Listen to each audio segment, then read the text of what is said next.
বা 70 years old, but 80 বছরের রাষ্ট্রপতি যদি এত বড় বক্তব্য লিখতে পারে, 75 বা 70 বছরের ডক্টর ইউনূস আমি মনে করি গ্রামীণ ব্যাংকের এমডি পদে ভালোভাবেই থাকতে পারত। মাননীয় স্পিকার, ডক্টর ইউনূস বাংলাদেশের সম্পদ না পৃথিবীর সম্পদ। আমি দেখেছি আমাদের মাননীয় পররাষ্ট্রমন্ত্রী বলেছেন this will not affect our relationship বহির্বিশ্বের সাথে আমাদের সম্পর্কে। ঠিক তার পরের দিনই জন কেরি বলেছেন we are concerned। 23 জন কংগ্রেসম্যান বলেছেন we are concerned।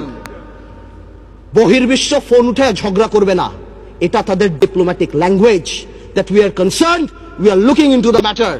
Doctor Yunus আমাদের মতো না। আমার ফোনে সবচেয়ে বড় ভিআইপি ফোন করে জয়নাল আবেদিন ফারুক সাহেব, আর ডক্টর ইউনূসের ফোনে ফোন করে হিলারি ক্লিন্টন। মনে রাখতে হবে সে কোথায় উঠে গিয়েছেন। ডক্টর ইউনূসের এই ব্যাপারটা অ্যামিকেবলি সেটেল করা যেত। আই হ্যাভ উইটনেসড ইট। আমি নিজে দেখেছি বিবিসিতে হোয়াইট হাউস স্পোকসম্যান বলছে we are deeply concerned, this is Yunus allergy.